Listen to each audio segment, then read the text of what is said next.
Olá, boa tarde, terceiro vídeo de hoje. Nesse vídeo, gente, eu vou estar fazendo aqui a correção comentada da prova do terceiro ano médio, né, que foi aplicada na última quinta-feira, 7 de maio, tá? Uma provinha aí cheia de polêmicas, né, por algumas questões aí que alguns alunos podem ter escorregado, né, em algumas pegadinhas que elas contêm, tá? Então, não se esqueça de deixar aí o seu like, tá? Se inscrever no canal e comentar aí embaixo o que você achou dessa prova, tá bom? Então, vamos lá. Partindo logo para a primeira questão. Bem simples, a resposta já está até aqui, ó. Duas partículas condutoras e carregadas de -6 e 8 microcoulombs, respectivamente, são colocadas próximas. Após um eventual contato entre as partículas, a carga elétrica assumida por cada uma delas é D. Vamos lá. Eletrização por contato. Se eu tenho duas cargas, ao fazer essas cargas tocarem-se entre si, a quantidade de carga que cada uma vai assumir é a média aritmética entre elas, tá? Então, você vai ter aí a média aritmética de -6 mais 8, tá? Dividido por 2, lógico, a média aritmética das duas cargas. Então, você vai ter aí, ó, 2 dividido por 2, né? -6 mais 8, 2, dividido por 2, 1 microcoulomb, tá? Que é este itemzinho aqui. Professor, existe algum distrator para essa questão? Bom, poderia existir se você esquecesse o sinal, né? Usasse aqui como positivo. Aí você teria 6 mais 8, 14, sobre 2, 7 positivo.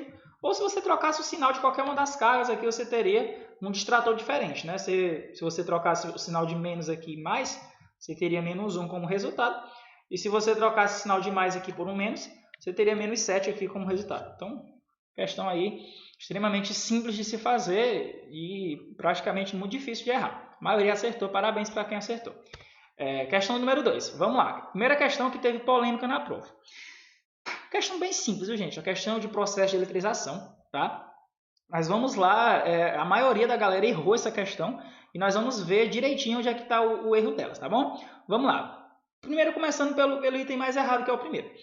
Na eletrização por contato, é possível que as cargas envolvidas sejam de natureza isolante. Não é, gente. As cargas envolvidas têm que ser de natureza condutora, tá? Para ver o processo de eletrização por contato. Ok? Então, esse item está errado, tá bom? Item 2. Na eletrização por indução, é possível que as cargas envolvidas adquiram sinais contrários por processos naturais. Gente, os sinais são contrários, sim. No caso Perdão, os sinais não são contrários na eletrização por indução. Tem que ser sinais iguais. Acontece por sinais iguais. E a eletrização por indução, ela não trabalha com processos naturais. É um processo mecanizado, tá? Então, a eletrização por indução tem essa natureza aí.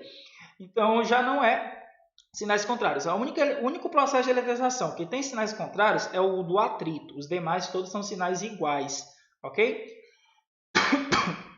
Na eletrização por contato, é impossível que não haja repulsão após o contato das cargas, pois estas sempre adquirem cargas com o mesmo sinal. A grande, imensa maioria marcou este item e errou essa questão. Por quê? Vamos lá. Na eletrização por contato, é impossível que não haja repulsão, porque após o contato, elas sempre adquirem cargas com o mesmo sinal. Ok, essa última parte aqui está correta. Só que dizer que é impossível que não haja repulsão está errado e vamos entender por quê. Quando eu tenho quantidades de cargas iguais, por exemplo, mais 2 e menos 2, você tem aqui, ó, quando essas cargas elas têm aqui uma eletrização por contato, no momento que essas duas cargas entrarem em contato, a quantidade de carga que elas vão assumir é zero, tá? Vai zerar. Ok, se zerar, vai haver repulsão? Não vai haver repulsão. Então, dizer que é impossível que não haja repulsão está errado, porque é possível que não haja repulsão. Quando? Quando essas cargas assumirem a quantidade de zero, tá? Quando existe aí uma neutralidade. Então, não vai haver nem atração, nem repulsão. Essas cargas não vão ter um movimento espontâneo entre elas. Então, dizer que é impossível está errado, tá? Então, esse item ele estava errado só por esse detalhe. Item 4. Na eletrização por indução, é impossível que o processo ocorra sem que haja interrupção no aterramento. Correto. Gente, a eletrização por indução, ela requer necessariamente que haja a interrupção no aterramento. Por quê? Porque se não houver interrupção do aterramento, da carga que está lá isolada, no momento que o corpo que está induzindo ser afastado, tá? Essa carga que estava sendo carregada de maneira induzida volta a ficar neutra. Por quê? Porque o aterramento não foi cortado. Então, justamente por isso que na eletrização por indução é necessário que seja interrompido o aterramento. E o último item, na eletrização por atrito, é possível que as superfícies envolvidas sejam de mesma natureza. Não, elas têm que ser de naturezas diferentes. Cada carga, cada superfície, ela tem que ter tem que ter materiais diferentes, tá certo? Para que haja aí a eletrização por atrito. Então, o item correto dessa questão é este item aqui, tá? Da eletrização por indução ser impossível que o processo ocorra sem que haja interrupção no aterramento, tá? Muita atenção nessas questões teóricas. Questão de número 3, gente, ó. Lei de Coulomb, olha só. Duas cargas pontiformes, Q1, 6 micro, e Q2, menos 8, no vácuo, estão separadas por uma distância de 30 centímetros. A força elétrica resultante e a natureza da interação das cargas é de quanto? Vamos lá. Vamos primeiro para a parte da natureza da interação. Primeiramente, ó, se você tem aqui cargas de sinais opostos, você já vai ter o quê? Atração. Então, você já desconsidera aqui os dois itens que falam de repulsão. Ok? Você já tem aí 3 itens para você trabalhar. Atração de 4,8, atração de 4,8 vezes 10 a menos 4 e atração de 1,44. Vamos lá. Lei de Coulomb pura, viu, gente? Substitui todos os dados e encontra o valor da força. Você tem a constante, né? 9 vezes 10 elevado a 9. O valor de cada carga em módulo, tá? Nesse caso, você pode utilizar apenas o 8 positivo. Então, você tem 6 vezes 10 a menos 6. Ó, o micro representa 10 a menos 6. 8 vezes 10 a menos 6. E a distância ao quadrado, 30 centímetros. Não, você tem que usar em metros. Então, você tanto pode ter substituído 0,3 ao quadrado, como você pode ter colocado 30 vezes 10 a menos 2 ao quadrado. 30 vezes 10 a menos 2 é 30 centímetros em metros, escrito na forma de notação científica, que foi o que eu utilizei aqui na minha resolução. Então, aqui está, substituindo cada dado. Eu tenho a constante 9 vezes 10 elevado a 9, 6 vezes 10 a menos 6 e 8 vezes 10 a menos 6 são as cargas. E embaixo eu tenho 30 vezes 10 a menos 2, ó, o 10 a menos 2 aqui é o centímetro, ao quadrado. Então, eu tenho 9 vezes 6 vezes 8, 432, 30 ao quadrado, 900, e as potências de maneira respectiva.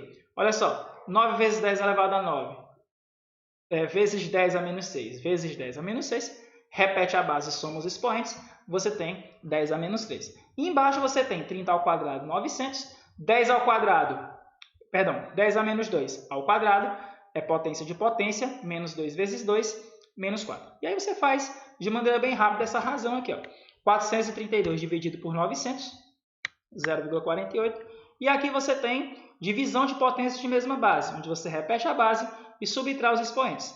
Menos 3, menos 4, menos com menos mais, menos 3 mais 4, 10 elevado a 1. 0,48 vezes 10 elevado a 1, você tem 4,8 newtons, que é a resposta dessa questão. Uma atração de 4,8 newtons. O distrator dessa questão seria esse segundo item aqui, ó.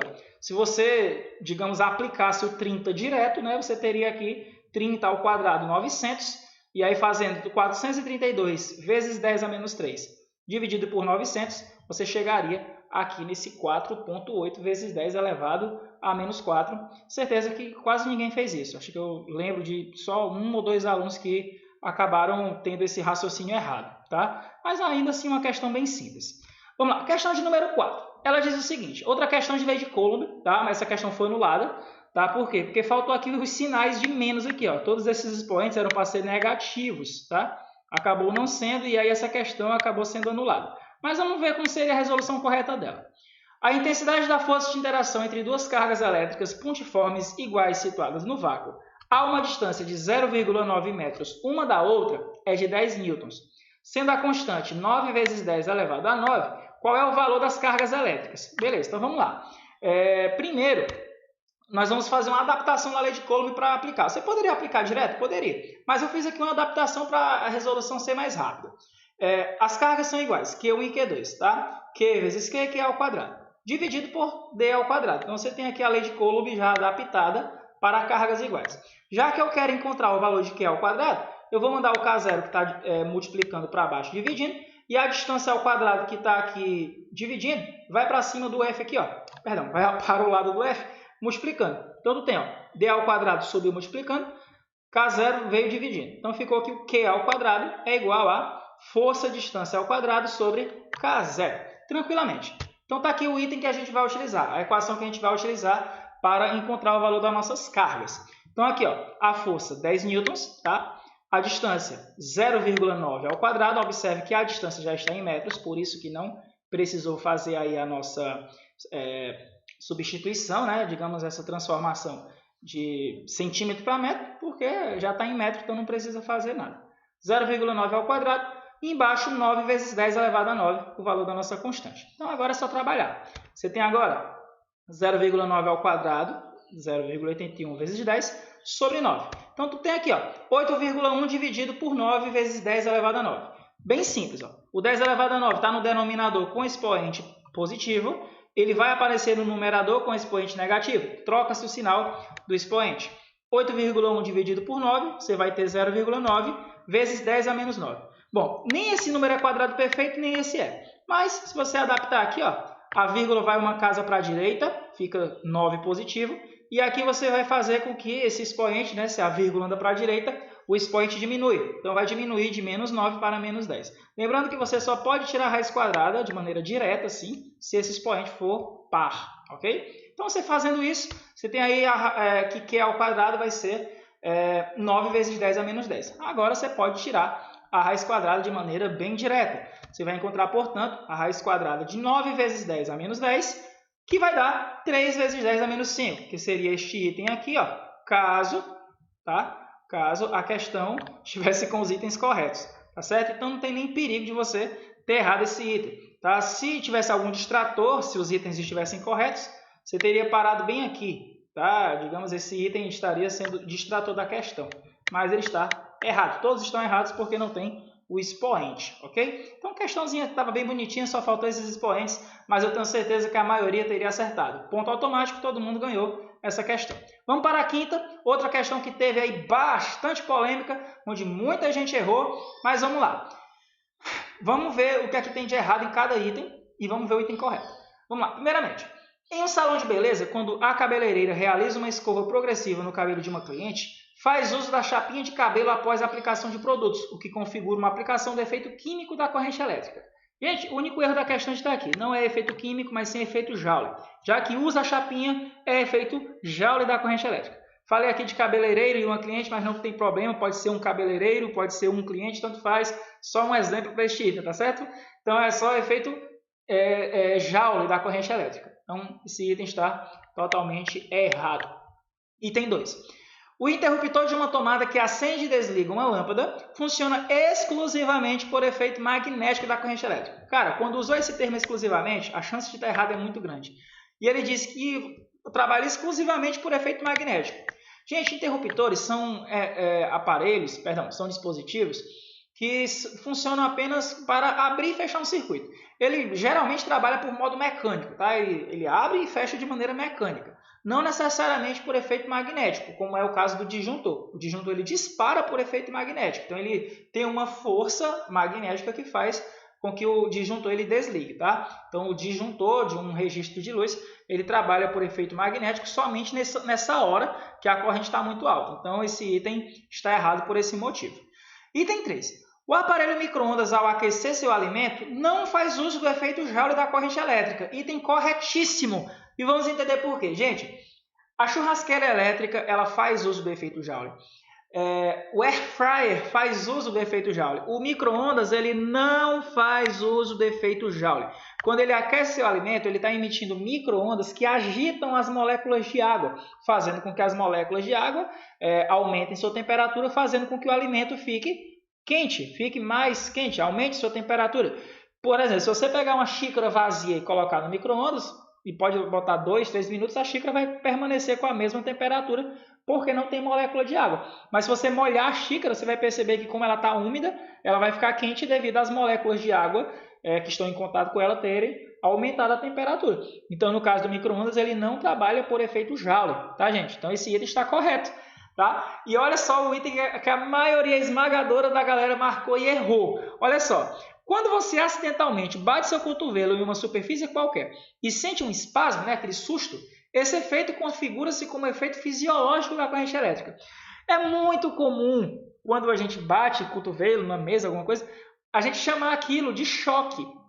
Gente, aquilo ali é apenas uma reação do nosso corpo devido a um susto. Você recebe um impulso, né, nervoso, fazendo com que haja ali um movimento muscular. Mas isso não se configura como efeito fisiológico pelo seguinte fator de que não tem uma corrente elétrica envolvida ali. Não é como você colocar um dedo numa tomada, não é como você pegar numa cerca elétrica. E ali sim tem efeito fisiológico, porque tem uma corrente elétrica que naquele momento está atravessando o seu nervo, fazendo ali você ficar enrijecido. Então ali não, nessa situação do bater um cotovelo na mesa, não é um choque elétrico, é apenas um espasmo, apenas um impulso, tá, que você sente. Então esse item está errado. Tá? E o último item, quando um acidente elétrico acontece com uma pessoa, o choque elétrico, dois efeitos ocorrem simultaneamente, o Joule e o magnético.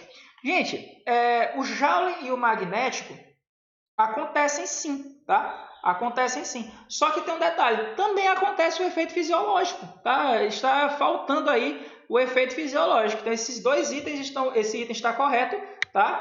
Por enquanto, mas o problema é que está faltando. Não são só dois efeitos, são três efeitos. É o efeito fisiológico, é o efeito Joule e o efeito magnético, tá? O Joule e o magnético, beleza. Só está faltando o efeito fisiológico. Então esse item está correto, porém incompleto, tá? Então digamos que esse item seria o mais distrator dessa questão, até mesmo contrário a esse item que a maioria da galera marcou, tá certo? Então, meus amores, só isso por hoje, tá? Esse item é o item correto da questão.